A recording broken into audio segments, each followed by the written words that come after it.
royal family, and welcome back to another episode of the Queen X Pod YouTube page. Today we have a very special conversation.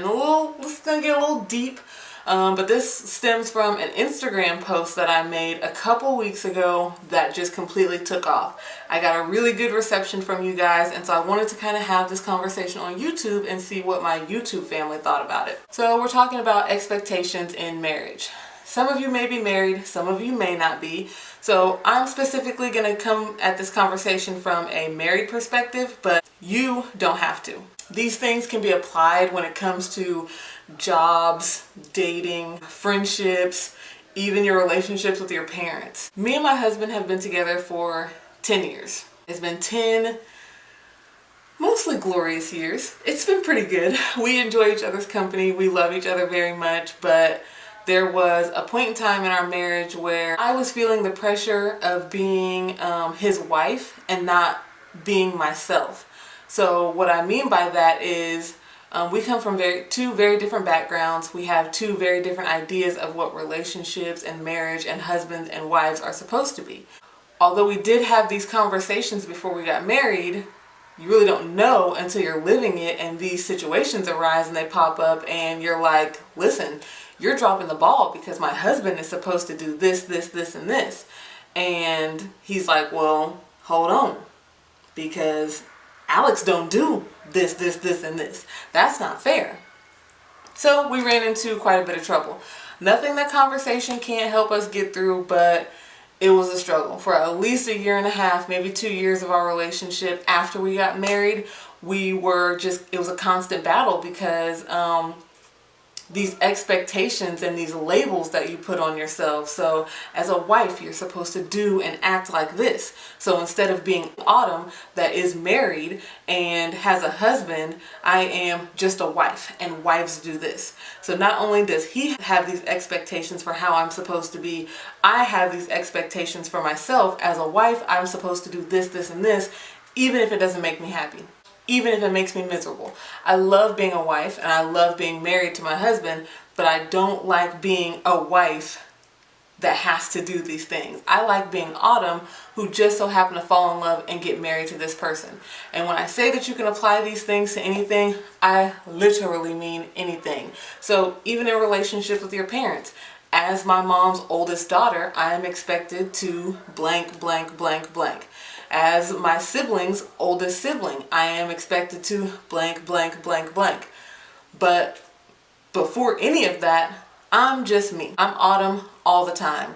Whether I'm having a good day, a bad day, a working day, a lackadaisical day. I love to use that word, lackadaisical.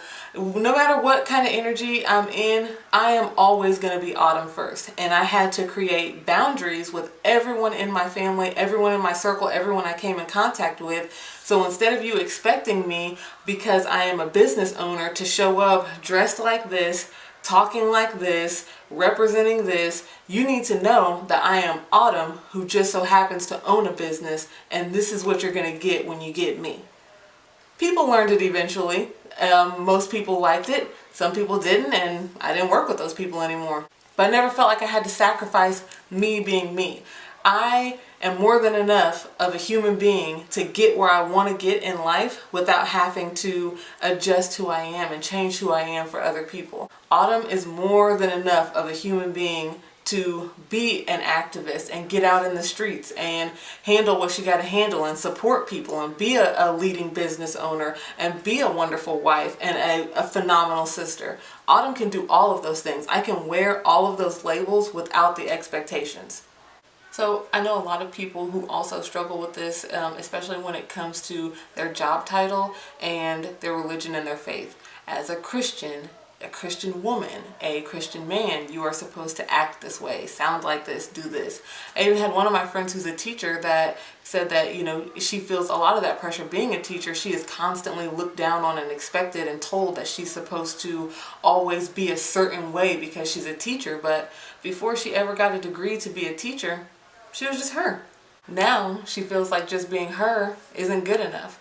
Like, she can't be a teacher, she has to be a teacher who just so happens to be herself. And that is not the way that the world is supposed to go. If you want to be a musician, an artist, a painter, a teacher, anything it is that you want to do in life, you have got to be yourself first so that you can be the best version of that. This is another conversation that I've had before that goes back to just being yourself, not faking who you are, so that people can know the genuine you and give you real authentic love. I am by no means a relationship expert, relationship coach, or any of that, but I can tell you that from being in a relationship with a man for the last 10 years, I can honestly say that I'm a lot happier in my relationship whenever I get to be myself. Every single morning I get to show up in this relationship as Autumn and be loved genuinely for being Autumn, and then he knows what to expect from me. So he knows that I'm going to do XYZ because Autumn loves to do those things for him.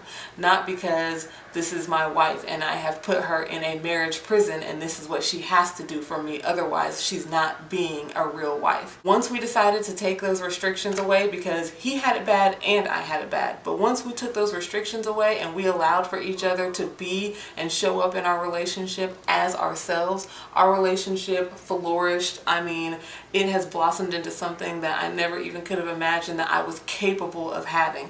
And I'm forever grateful for that. But first, I had to be comfortable with being myself. And in order to be comfortable with being myself, I had to discover who I was. But that's a whole different conversation, y'all. If that's something you guys are interested in talking about, how I got to the point to where I figured out who I was, what I liked, what I didn't like, how to create those boundaries, how to take care of myself, how to show up for myself, we can definitely have that conversation on another day. For now, this is it. This is all I wanted to give to you guys. I really appreciate you sitting through this conversation with me. If you follow me on Instagram at QueenXPod, then you've seen this conversation before. If not, drop some comments below. Let me know what your thoughts on this topic are. And then also go over to QueenX and check out what some of the other people that were commenting on my post were saying. They had some really, really awesome feedback. This was a very good conversation, and I would love for you to be a part of it. So until next time, peace. I 100% had the wrong idea about what I thought marriage was going to be about.